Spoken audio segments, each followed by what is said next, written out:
The S&P 500 fell for the first time in 10 days. Stocks closed in the red across the board to start the week, with the Dow Jones down 0.25% and the Nasdaq and S&P both down nearly 0.75%.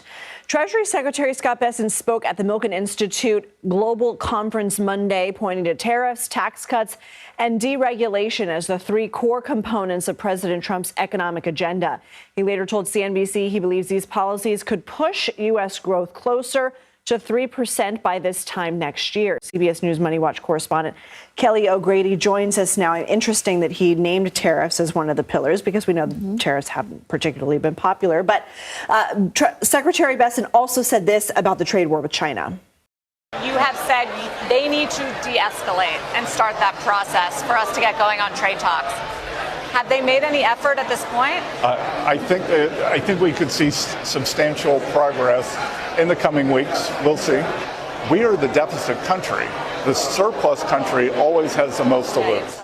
How much is time of the essence at this point? I mean, it's very much of the essence. If I'm an investor, if I'm a business, I like the timing of the next few weeks versus something like, in a year or so.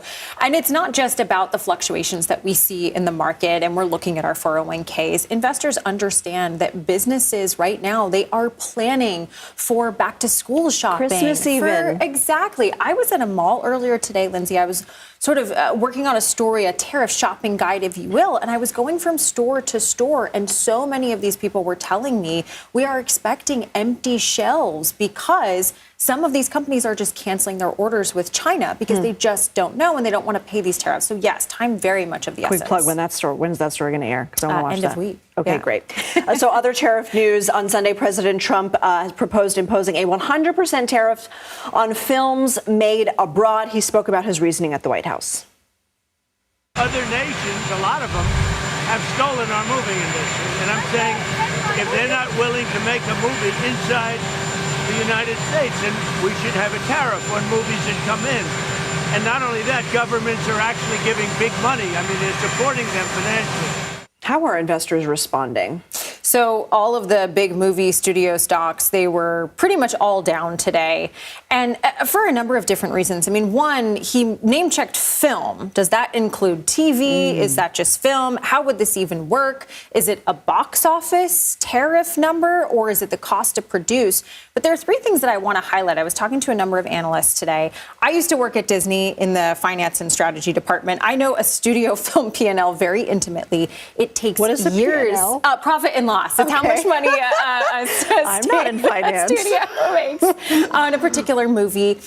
It takes so much planning. These tax incentives, whether it be going to Canada or going to film in Europe, this is a very important part of it, how much they can spend on a budget. And this is something that a movie will take 3 years sometimes to make. And so you're having the president say this. A lot of these studios are going, wow, we've got stuff in the works right now that it's going to be really hard to course correct.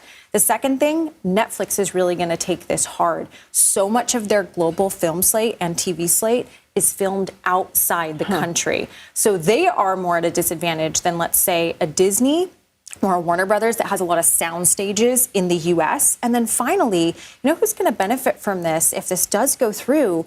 Something like a YouTube. You're already seeing the number of minutes there. That's user-generated content. It's free. That is going to be something that you or I go to maybe versus paying more for a movie Even or more. a subscription. I already go to it. Right, exactly. So the Fed is meeting this week. I could ask you what they're going to do. I know what you're going to say. Keep rates the same, right? Are you going to be there? Are you going to be asking Chair Powell anything? So my colleague Jolene Kent will actually be there. She will be in the room. I will be at the New York Stock Exchange because when Powell talks, markets tend to move. Certainly. And investors are looking not necessarily about this rate cut because, as you say, we're likely going to get a hold. But when is that rate cut coming? Is it going to be June? Is it going to be July? This is still going to be Is it two going to be this the year. end of the year? Exactly. Okay. Kelly O'Grady, thank you as always.